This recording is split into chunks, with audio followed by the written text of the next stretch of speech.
To create an animated grid background in CapCut PC, start by adding a black background and a white background to your timeline. Select the white background, go to Video Mask, choose Circle, and adjust its size, feather, and opacity as desired.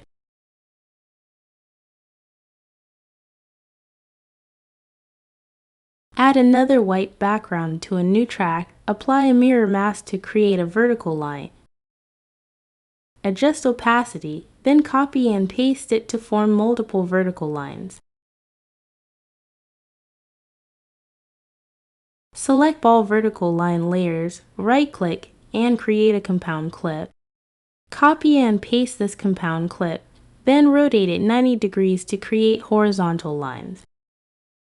Now select the circular element, the vertical lines, and the horizontal lines together, right-click, and create another compound clip.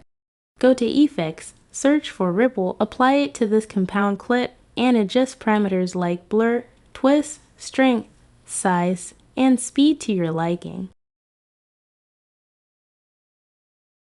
Finally, add your main video clip. Go to Remove BG and enable auto removal to isolate the subject on top of the animated grid background.